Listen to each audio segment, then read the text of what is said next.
वो पहाड़ों में रहता है और उसके सामने आने वाले किसी भी इंसान को मार देता है। वह नहीं चाहता था कि लोग उसके इलाके में आएं। ऐसी कई घटनाएं जिसमें येटी ने लोगों पर हमला किया है और बाद में उन्हें मार डाला।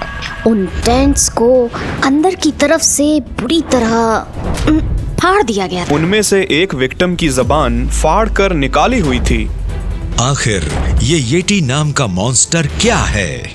एक कहानी है, सुपरनैचुरल शक्ति है जो किसी और डायमेंशन से आया है, या एक जीता जागता जीव है जो छुपकर हमारे इतना करीब है जितना हम जानते भी नहीं थे।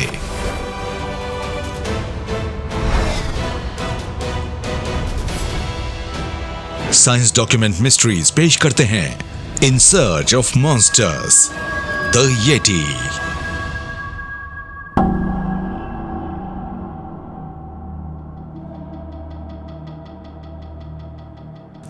अप्रैल 2019 CNN और दुनिया भर के दूसरे कई न्यूज आउटलेट्स ने एक कमाल की खबर दिखाई। इंडियन आर्मी को नेपाल के माउंट मकलू बेस के पास बर्फ में कुछ अनोखे पैरों के निशान मिले, जिसके उन्होंने सबूत के तौर पर फोटोज भी लिए।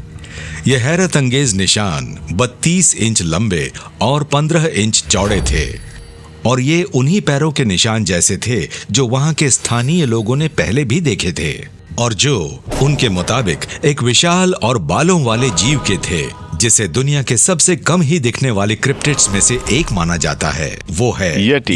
एक भारी भरकम बालों वाला जीव है जिसका लोगों के मुताबिक एक जैसा कोनिकल शेप का सर होता है। ज्यादातर लोग उसका एक जैसा ही हुलिया बताते हैं, यानी कि वो 6 या 7 फुट या 8 फुट तक लंबा होता है, शरीर बालों से ढका होता है, और सबसे जरूरी बात, वो इंसानों की तरह 2 पैरों पर चलता है। इतने सालों में कई लोगों ने येटी के बारे में कहा है कि वो एक खतरनाक स्नोमैन होता है, और उसका ये नाम इतना मशहूर हो गया कि लोगों के बीच उसके बारे में कई गलत फहमियां फैलने लग गई। तो कई लोगों को ऐसा लगता है या ऐसी गलत फहमी है कि येटी सफेद रंग के होते हैं, जबकि सच्चाई ये है कि वो जीव ब्राउन होते हैं।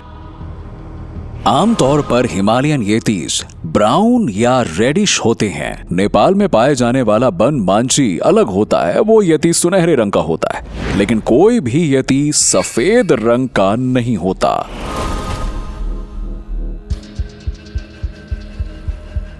शायद येटी के बारे में लोगों को सबसे बड़ी गलत फहमी यह है कि यह दुनिया के एक और बेहद मशहूर क्रिप्टिड का ही दूसरा नाम है, और वो है आजकल अक्सर लोग ये कहने लगे हैं कि बिगफुट और येटी असल में एक ही तरह के जीव के 2 अलग अलग नाम हैं, जबकि असल में ऐसा बिल्कुल भी नहीं है। उन्हें देखने वाले चश्मदीद गवाहों ने उन दोनों जीवों का जो हुलिया बताया है वो एक दूसरे से बेहद अलग है, और मेरे हिसाब से सबसे बड़ी बात यह है कि दोनों के पैरों के निशान बहुत अलग हैं। उनमें से एक के पैर के निशान काफी कुछ इंसानों जैसे हैं, जबकि दूसरे के पैर का अंगूठा थोड़ा अलग हटता हुआ सा है, बिल्कुल किसी चिंपैंजी या गोरिल्ला जैसा।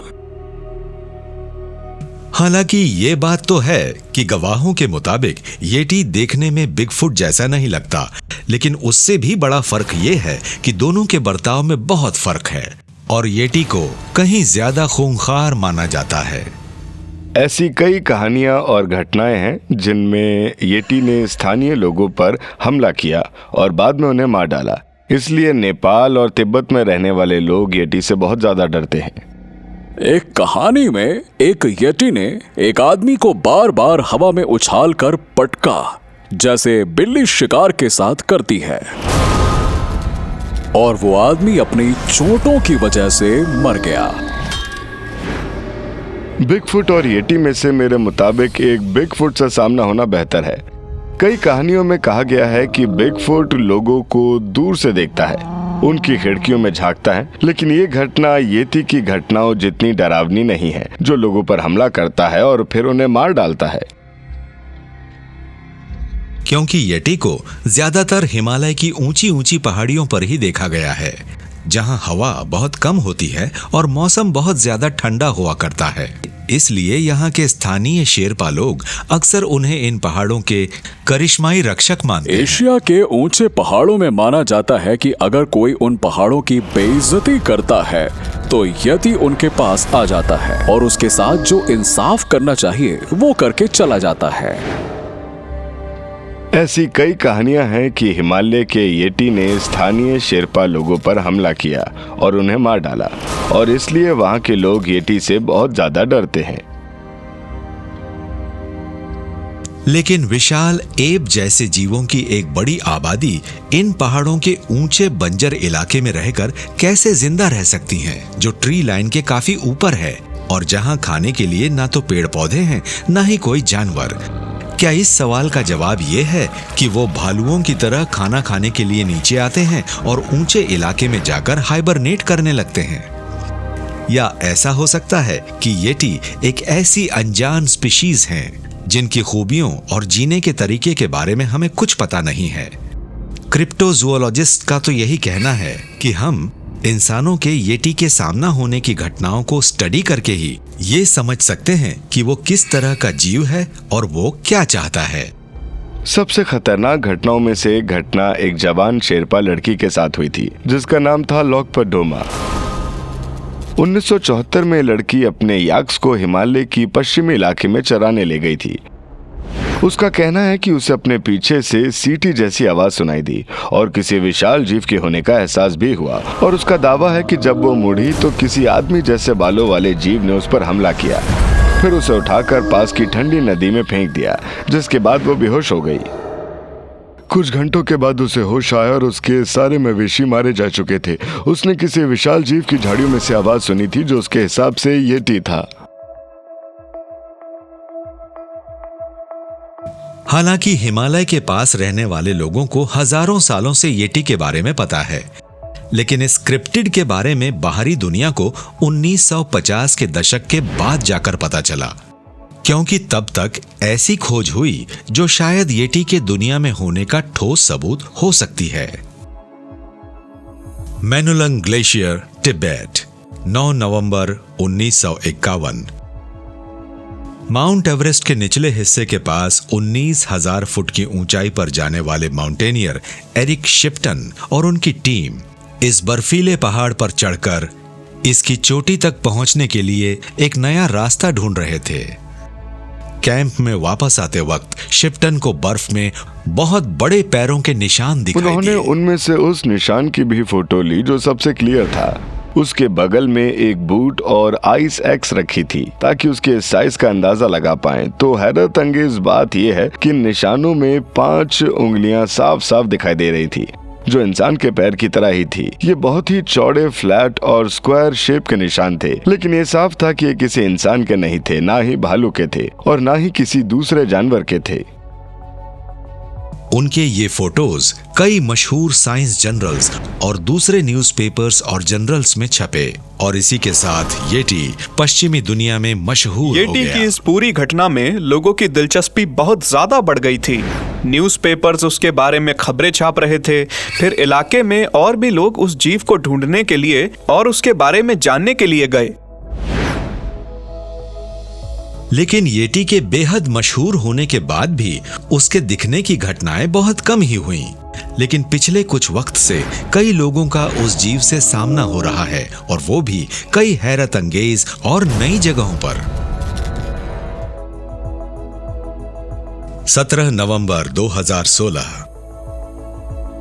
बाशकोटस्तान, रशिया। वडीन गिलमनॉफ और उनके दोस्त एक दूर दराज की बर्फ से ढकी सड़क पर ड्राइव कर रहे थे जो कजाकिस्तान की सरहद के पास यूरल पहाड़ों से गुजरती है। रास्ते में घना अंधेरा था और वो सबसे पास के शहर से 30 किलोमीटर से भी ज्यादा दूर थे कि तभी एक बहुत विशाल जीव उनकी कार के सामने सड़क पार करता है और ये घटना कार के डैश कैम में कैद हो जाती है। अरे रुको रुको रुको रुको रुको, वो देखो वहां पर। आप देख सकते हैं कि दाईं तरफ से 2 पैरों पर दौड़ता हुआ एक जीव उनके सामने से जंगल में भाग जाता है। 2 पैरों पर चलता बालों वाला जीव लग रहा है। और आप देख सकते हैं यह जब सड़क पार कर रहा है तो इसके पैरों से बर्फ उछल रही है। जाहिर है ये वीडियो देखकर मुझे तो यही लगता है कि अरे वाह, इसमें जो भी है वो एक येती जैसा लग रहा है। येटी को रशिया के यूरल पहाड़ में देखा गया, जो कि उस जीव के पारंपरिक घर तिब्बत में हिमालय के पहाड़ों से हजारों किलोमीटर दूर है। लेकिन कैसे? मुझे नहीं पता ऐसा इसलिए हो रहा है या फिर इसलिए क्योंकि अब लोग इस तरह के जीवों को ज्यादा ढूंढते हैं, या तो हम उनके इलाकों में घुस रहे हैं या फिर शायद वक्त आ गया है जब हमें इनकी असलियत पता चले। ऐसा भी माना जाता है कि वो कुछ इलाकों की हिफाजत कर रहे हैं और वो नहीं चाहते हैं कि इंसान वहां पर आए। इंसानों की आबादी बढ़ रही है और शहरी इलाके उन जगहों में फैल रहे हैं जहां कभी जंगली इलाके थे। तो क्या ऐसा करके हम येटी को बाहर आने पर मजबूर कर रहे हैं? जहां तक येटी रिसर्चर्स और क्रिप्टोजोलॉजिस्ट का मानना है, उस जीव से कोई सुरक्षित नहीं है। खासकर लगभग 60 साल पहले हुई एक रहस्यमय घटना की खतरनाक बातों के बारे में जानने के बाद तो यही लगता है। एक ऐसी घटना जिससे शायद यह साबित होता है कि येटी दुनिया के सबसे खतरनाक और जानलेवा जीवों में से एक है।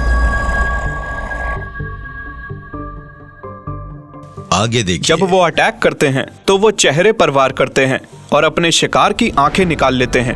फ्रैक्चर थे, पसलियां टूटी हुई थीं, स्टूडेंट की जबान फाड़ कर निकाली हुई थी और ऐसा काम कोई इंसान तो नहीं कर सकता था। हालांकि कई सालों से येटी के बारे में लोगों का यही मानना था कि वो ऐसा जीव है जो सिर्फ हिमालय के विशाल और ऊंचे पहाड़ों में रहता है। लेकिन आजकल ये सोच तेजी से बदल रही है। पिछले कुछ सालों में कई नई और हैरत अंगेज जगहों पर उसे देखने का दावा किया गया है और इस बात के सबूत सामने आए हैं कि वो काफी दूर दूर तक के इलाकों में पाए जाते हैं और जितना हम सोचते थे वो हमारे उससे ज्यादा करीब मौजूद है। मार्च 2018 हाइकर अलेक्जेंडर एंड्रिया के रशिया के यूरल पहाड़ों के एक खतरनाक इलाके में खोने की खबर मिली। स्थानीय लोगों का एक ग्रुप उन्हें ढूंढने के लिए गया, लेकिन वो आज तक किसी को नहीं मिले हैं।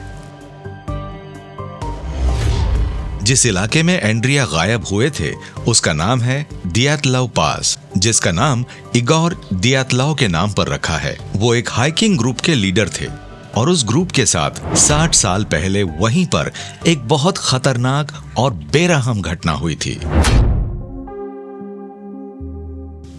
विषय रशिया, 27 जनवरी 1959। यूरल पॉलिटेक्निक इंस्टीट्यूट के 9 तजुर्बेदार हाइकर्स का एक ग्रुप माउंट खोलत सियाखल के निचले हिस्से में स्कीइंग करने के लिए निकला था। 3 हफ्तों बाद भी जब वो हाइकर्स अपने ट्रिप से वापस नहीं आए तो मिलिट्री रेस्क्यू टीम को उन्हें ढूंढने वहां भेजा जाता है और उन्हें वहां जो मिला वो हैरत अंगेज और भयानक भी था। उन्हें किसी ने बहुत अजीबोगरीब तरीके से मार डाला था। क्रिमिनल इन्वेस्टिगेशन के मुताबिक उस जगह पर उनके अलावा कोई इंसान नहीं आया था।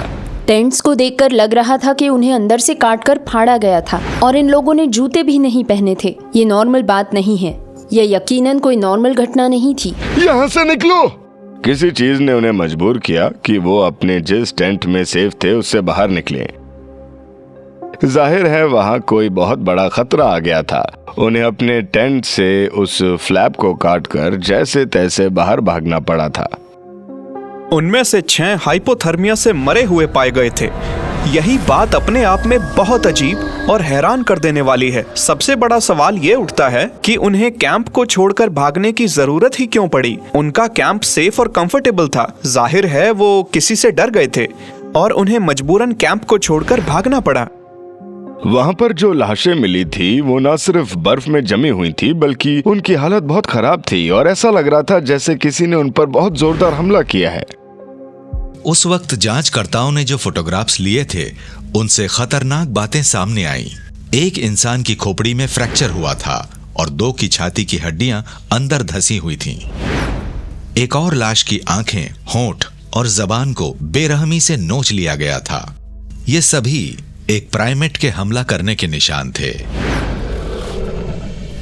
जब वो अटैक करते हैं तो सबसे पहले चेहरे पर वार करते हैं और अपने शिकार की आंखें, नाक और जबान को फाड़ के निकाल लेते हैं, पूरे चेहरे को तहस नहस कर देते हैं।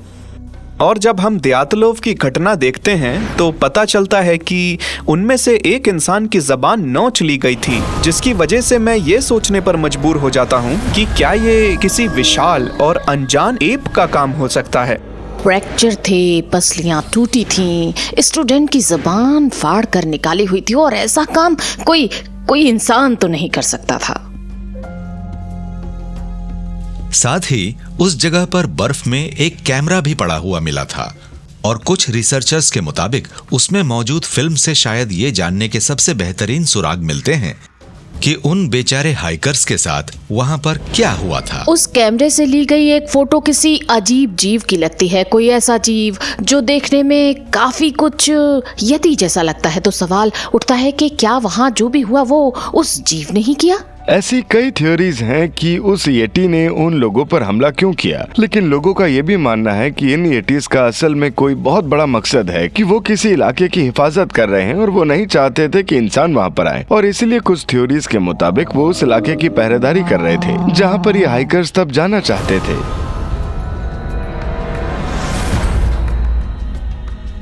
क्योंकि जब यह घटना हुई उस वक्त यही माना जाता था कि येटी हिमालय में रहते हैं, इसलिए उस वक्त यही मान लिया गया था कि वो जीव इस सब के लिए जिम्मेदार नहीं हो सकता है।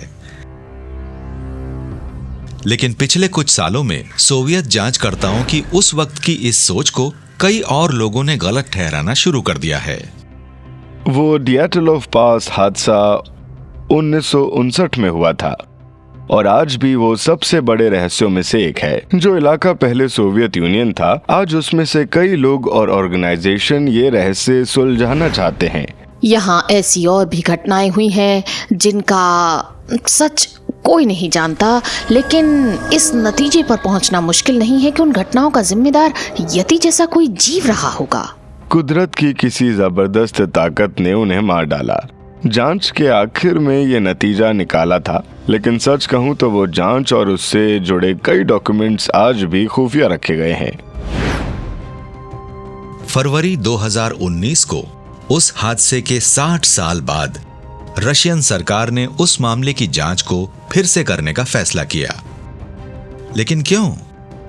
क्या इसका ताल्लुक इस बात से है कि यूरल पहाड़ों में पिछले कुछ वक्त में लोगों के रहस्यमय तरीके से गायब होने की घटनाएं बढ़ गई हैं, और उसी इलाके में येटी के दिखने की घटनाएं भी बढ़ने लगी हैं? कई लोगों का मानना है कि सवाल का जवाब हाँ ही है, लेकिन उनका ये भी कहना है कि सिर्फ यूरल ही ऐसी जगह नहीं है जहां हाल ही में येटी को देखा गया है।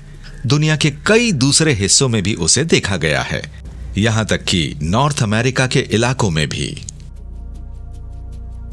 कई दशकों से दुनिया भर के क्रिप्टोजोलॉजिस्ट येटी को स्टडी कर रहे थे, और उन्हें लगता था वो उससे दूर और सुरक्षित हैं। उन्हें पूरा यकीन था कि ये जीव सिर्फ और सिर्फ तिब्बतन हिमालयंस या रशियन यूरल्स के दूर दराज के पहाड़ों में ही रहते हैं। लेकिन पिछले कुछ वक्त में हुई घटनाओं से लगता है कि येटी की आबादी कहीं ज्यादा बड़ी है, और जितना हमें लगता है उससे ज्यादा दूर तक फैली है। अप्रैल 2019 येटी से जुड़ी घटनाओं पर रिसर्च करते वक्त इन्वेस्टिगेटिव जर्नलिस्ट एरिन राइडर को इंटरनेट पर कुछ ऐसा मिला जिसकी उन्हें उम्मीद नहीं थी। 2012 में लेखक ब्रायन डेविड वॉलस्टन ने एक घटना के बारे में बुक छापी, जिसमें उनका 1987 में एक येटी से सामना हुआ था। लेकिन ये तिब्बत या रशियन नहीं, बल्कि उत्तरी कैलिफोर्निया के माउंट शास्टा पर हुआ था। इस मामले से जुड़ी कई बातें काफी रहस्यमयी हैं। अमेरिका में बिगफुट का देखा जाना फिर भी आम बात है, लेकिन येटी का यहाँ देखा जाना अनोखी बात है। क्योंकि इससे पहले नॉर्थ अमेरिका में कभी येटी के होने की बात सामने नहीं आई। इसलिए एरिन डॉक्टर ईगोर बर्टसव से बात करना चाहती हैं, जो मॉस्को के इंस्टीट्यूट ऑफ होमोलॉजी के डायरेक्टर हैं। वो इस मॉन्स्टर के सबसे बड़े जानकारों में से एक हैं। हाय ईगोर, मुझसे बात करने के लिए आपका बहुत शुक्रिया। इनसे मिलिए, ये नूरा है, ये मेरी ट्रांसलेटर है जो येटी के बारे में आपसे बात करने में मेरी मदद करेंगी। मैं बहुत ज़्यादा एक्साइटेड हूँ। मुझे आपका रिसर्च दिलचस्प लगा। आपके मुताबिक ये येटी आखिर चीज़ क्या है?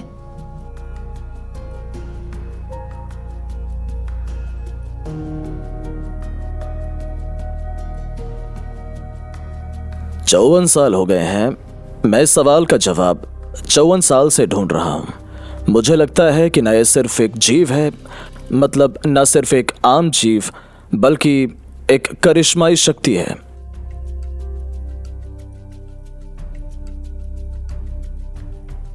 है जंगल का देवता है, जंगल का शक्तिशाली देवता।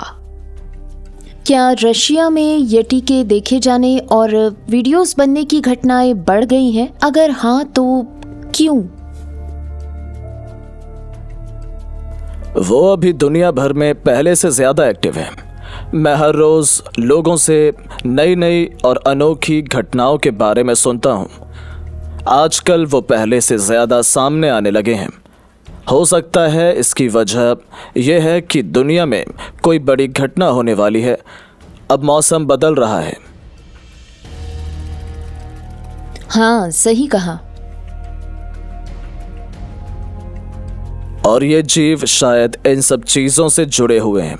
वो इंसानों की जिंदा रहने में मदद करना चाहते हैं, इस ग्रह, इस पृथ्वी को बचाना चाहते हैं, नेचर को बचाना चाहते हैं।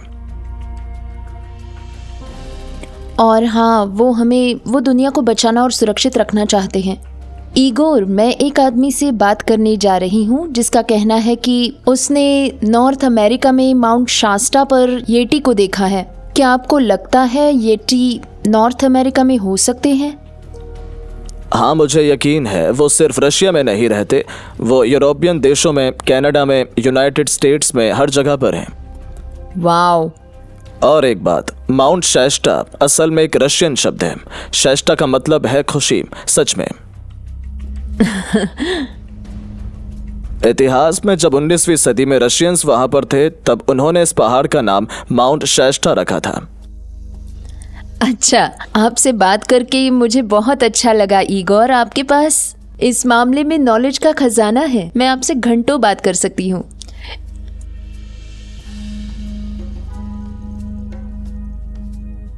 Thank you so much.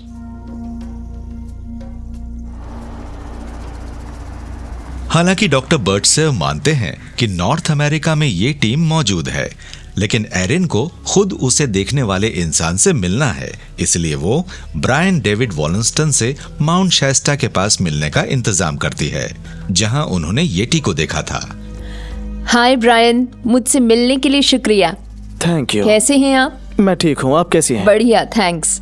तो मैं असल में चाहती थी कि आप मुझे थोड़ा और बताएं उस घटना के बारे में जो आपने बुक में लिखी है। ओके, तो तुम पहाड़ पर येटी देखने की बात कर रही हो? हाँ। ओके, तो 1987 का थैंक्सगिविंग था और मेरी फियांसे और मेरे 3 दोस्तों ने थैंक्सगिविंग डिनर के बाद सोचा कि क्यों ना पहाड़ पर सब लोग एक साथ जाएं। हम पुराने स्की पार्क में गए जो एक एवलांच की वजह से तबाह हो गया था, और हम गाड़ी खड़ी करके पुराने स्की लॉज की तरफ जाने लगे। और हम जितने उस लॉज के पास जा रहे थे, एक अजीब सी खुशबू तेज़ होती जा रही थी और धीरे धीरे वो महक बहुत ज़्यादा तेज़ आने लगी।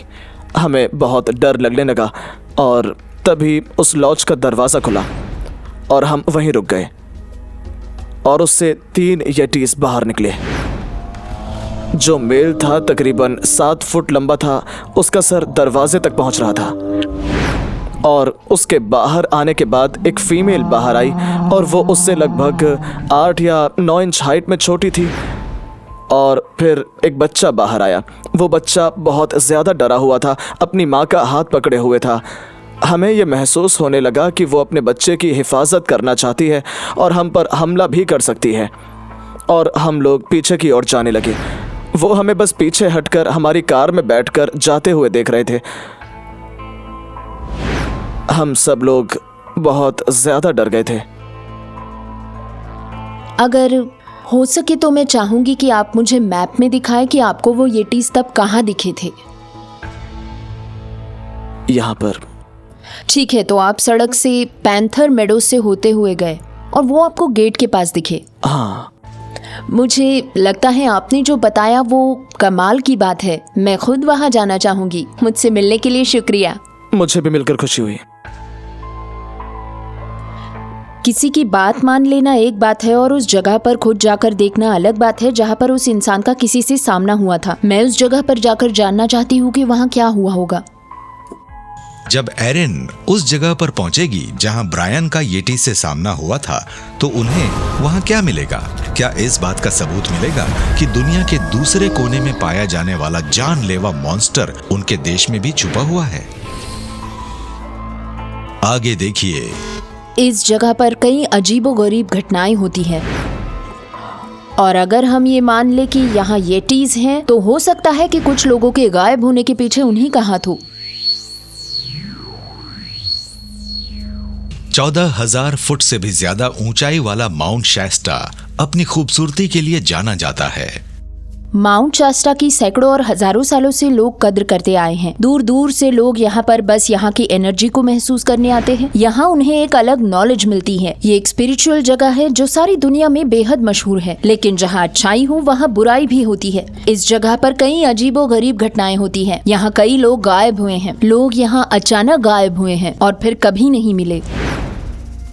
और अगर हम ये मान ले कि यहाँ येटीज हैं, तो हो सकता है कि कुछ लोगों के गायब होने के पीछे उन्हीं का हाथ हो। एरिन को ऐसे सबूत ढूंढने हैं जिनसे ये साबित होता है कि लेखक ब्रायन डेविड वॉलस्टन ने माउंट शास्टा पर जिन्हें देखा था वो सच में येटी थे। इन्वेस्टिगेटिव जर्नलिस्ट एरिन राइडर ने ईडीएनए एक्सपर्ट स्कॉट ब्लैंकनशिप और ग्रेग शूमर को मदद के लिए बुलाया है। ये दोनों किसी छुपे हुए मॉन्स्टर को ढूंढने की खास काबिलियत रखते हैं। इन्होंने नहरों, तालाबों और दूसरे बायोलॉजिकल सोर्सेज से डीएनए के छोटे टुकड़ों को ढूंढने और उनकी जांच करने का एक बेहद कारगर तरीका ढूंढ निकाला है। ग्रेग और मैं मॉलिक्यूलर बायोलॉजी और पॉपुलेशन जेनेटिक्स की मदद से क्रिप्टिक स्पीशीज को ढूंढते हैं। एरिन ने हमें माउंट शास्ता पर एक ऐसी जगह पर आकर सैंपल लेने को कहा जहां पर ब्रायन ने यतीस की एक फैमिली को देखा था। मैं एक बार कोऑर्डिनेट्स चेक कर लेती हूँ। तो मैप के मुताबिक हमें यहाँ से ऊपर जाना चाहिए और यहाँ हाल ही में बर्फ गिरी है, तो शायद हमें पैरों के ताज़ा निशान मिल जाए। ठीक है। उनके पास वो कोऑर्डिनेट्स हैं जिनसे वो उस जगह जा सकते हैं जहां ब्रायन ने येटी देखे थे। तो एरिन, स्कॉट और ग्रेग आगे बढ़ रहे हैं। 7,800 फुट की ऊंचाई तक पहुंचने के लिए उन्हें अगले 5 घंटे 5 किलोमीटर तक बर्फ में चलना होगा, जो 10 से 15 फुट तक गहरी है। मैं पहले भी माउंट शास्टा पर जांच वगैरह करने आई हूँ, लेकिन यहाँ वापस आकर मुझे फिर से ये एहसास हो रहा है ये जगह येटी जैसे किसी जीव के छुपने की जगह क्यों हो सकती है। यहाँ पर घने जंगल और मुश्किल रास्ते हैं जिनमें कोई भी जीव छुप सकता है और उन्हें ढूंढ पाना नामुमकिन होगा। जहाँ ब्रायन ने उन्हें देखा था वहाँ पहुँचना भी हमारे लिए बहुत मुश्किल काम होगा। हम खराब मौसम से मुकाबला कर रहे हैं और यहाँ पर एवलांचेस भी गिर सकते हैं। जगह के पास पहुंचकर ग्रेग और स्कॉट ध्यान दे रहे हैं कि वहां बर्फ में कोई अनोखा पैरों का निशान तो नहीं है, क्योंकि उससे भी उन्हें किसी येटी का डीएनए मिल सकता है। अगर यहाँ पैरों के निशान मिले तो हम वो बर्फ को जमा करेंगे, उसे पिघलाकर पानी में बदलकर फिल्टर करेंगे, जैसे आमतौर पर पानी को फिल्टर किया जाता है, और फिल्टर करने से हमें पानी में से डीएनए मिल जाएगा। यही पुराने स्की लॉज वाला इलाका है। लंबे सफर के बाद एरिन, स्कॉट और ग्रेग उन कोऑर्डिनेट्स पर पहुंच गए हैं जहां ब्रायन डेविड वॉलस्टन ने येटी को देखने का दावा किया था। जाहिर है पुराना स्की लॉज तो अब नहीं रहा, और हालांकि इस इलाके में हाल ही में बर्फ गिरी है, लेकिन इन्हें येटी के पैरों के निशान नहीं दिख रहे हैं। यहाँ पर हवा इतनी तेज है कि निशानों का मिलना मुश्किल है। हाँ, मुझे भी निशान नहीं मिल रहे हैं। बर्फ गहरी है और ऊपर से बर्फ जमी हुई है, तो निशानों का बनना भी मुश्किल है। हाँ, अगर निशान मिलते तभी कुछ हो सकता था, लेकिन हवा की वजह से उनका मिलना मुश्किल है। क्यों ना हम ड्रोन इस्तेमाल करें, ऊंचाई से जायजा लेते हैं और देखते हैं कि इलाकों में कोई बदलाव है या हर जगह यही हाल है, और फिर सोचते हैं कि क्या करना है। हाँ, मेरे ख्याल से ड्रोन की मदद से कुछ मिलने के चांसेस हैं। तैयार हो तुम? बिल्कुल। हम शास्ता की चोटी देख सकते हैं और ये साफ है कि वो सुनसान है और ऊपर पेड़ ना के बराबर है। अब सब अच्छे से दिख रहा है ना? आगे भी ऐसा ही इलाका है। हम देख सकते हैं कि बर्फ गहरी होती जा रही है और पहाड़ के आसपास हवाएं भी तेज हो रही हैं। हालांकि ड्रोन से ये लोग ज्यादा बड़े इलाके को देख सकते हैं, लेकिन येटी का कोई सुराग नहीं मिला, यहाँ तक कि कोई पैर के निशान भी नहीं। यहाँ कुछ नहीं है, तुम्हें क्या लगता है? मुझे नहीं लगता कि यहाँ हमें कोई सैंपल मिल पाएगा। हाँ, नहीं मिलेगा। आज इस तरह के मौसम में तो कभी नहीं। पैर के निशान मिलना तो मुश्किल है। हाँ, क्योंकि बहुत बड़ा पहाड़ है। ड्रोन से भी ये भूसे के ढेर में सुई ढूंढने जैसा है। मुझे ना तो येटी दिख रहे हैं ना ही पैरों के निशान। पहाड़ से जो नहरें निकलती हैं वहाँ सैंपल लेंगे तो शायद वहाँ से कुछ मिल जाए। हाँ, मेरे ख्याल से हम पहाड़ के नीचे की तरफ जाएं तो हमें कहीं ना कहीं तो बहता पानी मिल जाएगा ना, और वहाँ से हम सैंपल्स ले सकते हैं। ओके, चलो नीचे चलते हैं। चलो। डीएनए जमा करने के मामले में स्कॉट और ग्रेग एक्सपर्ट्स हैं, इसलिए वो जानते हैं कि सैंपल्स ढूंढने की सबसे अच्छी जगह उस जगह से बहकर आने वाली नहरें होती हैं जहां येटी जैसे जीव रहते हों। मैं इसे उस पत्थर पर लगा देता हूँ। हाँ, मैं जाता हूँ। हाँ। जब कभी भी हम सैंपल्स लेते हैं तो इस्तेमाल करते हैं सिलिकॉन ट्यूबिंग्स, छोटे पंप्स और बैटरी पावर ड्रिल, जिनसे पंप चलते हैं और उसके जरिए हम वहाँ के पानी को फिल्टर पर धकेलते हैं, और इसी तरह से क्रिप्टिड स्पीशीज डीएनए हमें मिल सकता है। तुम्हारे पास एक और फिल्टर है? हाँ। जब हम यहाँ डीएनए के जरिए किसी स्पीशीज को ढूंढते हैं तो पानी से ऑर्गेनिक चीजें फिल्टर करते हैं और फिर उन फिल्टर से हम डीएनए निकाल लेते हैं और फिर उस डीएनए को चेक करके देखते हैं कि वहाँ कोई अनजान स्पीशीज है या नहीं। मेरे ख्याल से इतना काफी है। तो अगर यहाँ पे एती है और वो हाल ही में यहाँ से गुजरा है तो हमें सैंपल में उसका डीएनए मिल जाएगा। वो किसी और जीव से मेल नहीं खाएगा जो यहाँ के आसपास के इलाके में पाए जाते हैं। ठीक है, काम हो गया, चलो। Thank you guys so much. शायद यही वो है। इसी में येटी का ठोस सबूत मिल जाए। अब इन सैंपल्स को लेकर ग्रेग और स्कॉट इनकी जांच करने के लिए लैब में जाएंगे। जैसे ही हम इन सैंपल्स के साथ लैब में पहुंचेंगे, हम इनके डीएनए निकालेंगे, हम उसकी जांच करेंगे और फिर उन्हें वहां पर जो भी जीव हो सकता है उसके डीएनए से मैच करके देखेंगे, और जो भी नतीजा मिलता है उसे एरिन को बताएंगे। क्या ऐसा हो सकता है कि इनके हाथ में न सिर्फ इस बात का सबूत है कि येटी सच में होते हैं, बल्कि इस बात का भी कि वो माउंट शास्टा में रहते हैं? और अगर ऐसा है तो शायद यही वजह होगी कि माउंट शास्टा में अक्सर अजीबोगरीब घटनाएं होती रहती हैं और लोग रहस्यमय तरीके से गायब होते रहते हैं। आगे देखिए। कहानियों के मुताबिक येटी शैम्बाला के दरवाजे के पहरेदार हैं। कई रिसर्चर्स ने उसे ढूंढने की कोशिश की है और उनमें से कुछ उसे ढूंढते वक्त गायब हो गए। माउंट शास्टा से वापस आने के एक हफ्ते के बाद investigative journalist Erin Rider geneticist Scott Blankenship को फोन करती हैं। हे स्कॉट, कैसे हो तुम? मैं ठीक हूँ, बिल्कुल ठीक हूँ। वो ये जानने को बेताब हैं कि उन्होंने और ग्रेग शूमर ने जो डीएनए टेस्ट किया उससे उन्हें उस जगह पर किसी अनजान जीव के होने का सबूत मिला है या नहीं, जहां पैरानॉर्मल इन्वेस्टिगेटर राइडर और ब्रायन डेविड वॉलस्टन को यकीन है कि ब्रायन ने 1987 में एक येटी परिवार को देखा था। हाँ, तो मैं रिजल्ट्स के बारे में जानने के लिए एक्साइटेड हूँ। तो मुझे बताओ, तुम लोगों को क्या मिला? कोई ठोस सबूत मिला क्या? हाँ, तो हमें जो इन्फॉर्मेशन मिली है वो साफ है और शक की कोई गुंजाइश नहीं है। हमें मछलियों के डीएनए मिले हैं, कई छोटे मैमल्स के डीएनए भी मिले हैं और जाहिर है थोड़ा सा इंसानों का डीएनए भी मिला है। प्राइमेट या प्राइमेट जैसे डीएनए नहीं मिले? नहीं, उनमें प्राइमेट का कोई डीएनए नहीं था और ना ही भालू का कोई डीएनए था। मैं भालू का पूछने ही वाली थी, क्योंकि मैंने पहले भी सुना है कि लोगों ने जब येटी सैंपल्स लिए तो उसमें उन्हें भालू के डीएनए के टुकड़े भी मिले हैं, तो इसमें नहीं थे। लेकिन हमें पता है कि माउंट शास्टा में भालू रहते, तो फिर उनके डीएनए सैंपल्स में क्यों नहीं मिले? देखो, मुझे नहीं पता कि वहाँ उनकी आबादी कितनी है, वहाँ ज्यादा भालू हैं या कम हैं, या फिर ये भी हो सकता है कि वो सफर करके इस मौसम में कहीं और चले गए हों। तो क्या हो सकता है कि वहाँ पर येटी रहता है और हमें उसके सैंपल्स नहीं मिल रहे हैं, क्योंकि एक तो हमें नहीं पता कि हम उन सैंपल्स में क्या ढूंढ रहे हैं, और दूसरा ये कि हमें भालू का डीएनए नहीं मिला। यानी हो सकता है जहाँ हमने सैंपल लिया वहाँ पहले से ही बहुत कम डीएनए मौजूद था। हाँ, इस मामले में जहाँ हमें कोई जानकारी नहीं है कि ये जीव अपनी लाइफ में क्या करता है, वो कहाँ पर जाता है, तो ऐसे में कोई और ठोस सबूत ढूंढने के लिए हमें ज्यादा बड़े इलाके में तलाश करनी होगी और सैंपल्स ढूंढने होंगे। खैर Scott, thank you so much, मुझे अपनी खास राय देने के लिए शुक्रिया। Thank you so much. Bye. EDNA के नतीजे हैरान करने वाले हैं।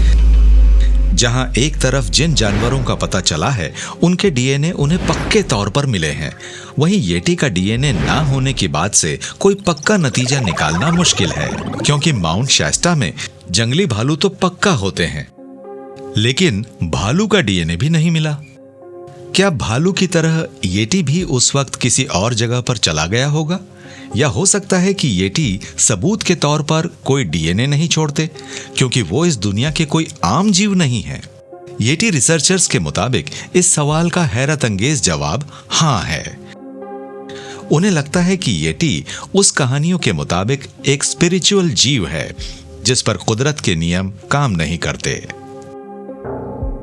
हमेशा से ही हिमालय के पास रहने वाले शेरपा लोगों की धार्मिक और कल्चरल कहानियों में येटी का जिक्र रहा है, और एक और खास बात है कि उनकी रिलीजियस सेरेमनीज में और कहानियों में उनका नाम लिया जाता है। हिमालय के आसपास के सभी इलाकों में पहाड़ों को उन इलाकों का देवता माना जाता है। वो 25,000 फीट ऊंचे और हमेशा बर्फ से ढके होते हैं। वो सब लोगों पर किसी देवता की तरह हमेशा ऊपर से नजर रखते हैं, और ये एती ये धरती पर रहने वाले देवता होते हैं। ये उन पहाड़ों की शक्ति का अवतार होते हैं। धरती पर देवता, पहाड़ों की शक्ति के अवतार। क्या ऐसा हो सकता है कि येटी हाड़ मांस के बने जीव नहीं बल्कि किसी दूसरी दुनिया के वासी हो? येटी रिसर्चर्स के मुताबिक इस बात का जवाब बेशक हाँ है, और शेरपास की तरह वो भी मानते हैं कि येटीज दुनिया के दरवाजों पर पहरा देने का काम करते हैं। वो दरवाजे जो शंभाला नाम के छुपे हुए राज्य में खुलते हैं।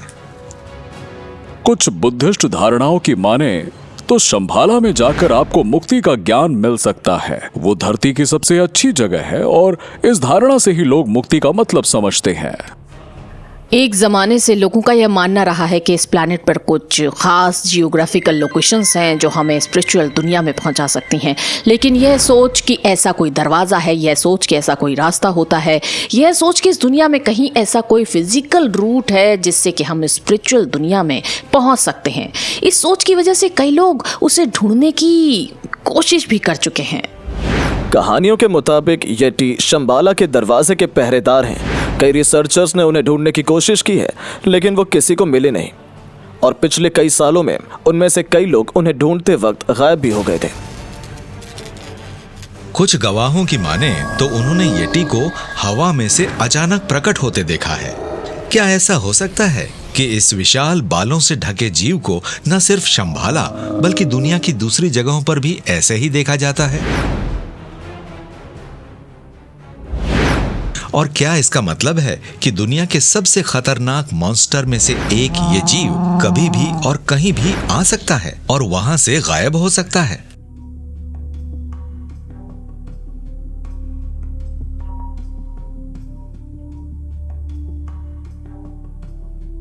जमीन से लगभग 22,000 फुट की ऊंचाई तक जाने वाला माउंट कैलाश तिब्बत का सबसे पवित्र पहाड़ है। कई क्रिप्टोजूओलॉजिस्ट्स का मानना है कि अगर येटी सच में होता है तो हिमालय की ये चोटी ही उसका घर होगी। भले ही पश्चिमी दुनिया के लिए एवरेस्ट ही हिमालय का सबसे मशहूर पहाड़ है, लेकिन इसमें शक की कोई गुंजाइश नहीं है कि एशिया में रहने वाले लोगों के लिए कैलाश हिमालय का सबसे खास और अहम पहाड़ है। सारी दुनिया से तीर्थयात्री इस बहुत ही खास जगह पर आते हैं, और कुछ लोगों का मानना है कि इस पहाड़ में कोई खास प्राचीन रहस्य है या फिर किसी खास किस्म की ताकत है। हर साल हजारों हिंदू और बुद्धिस्ट लोग माउंट कैलाश पे तीर्थ यात्रा के लिए जाते हैं और वहां उसके नीचे के हिस्से पर उसका चक्कर लगाते हैं।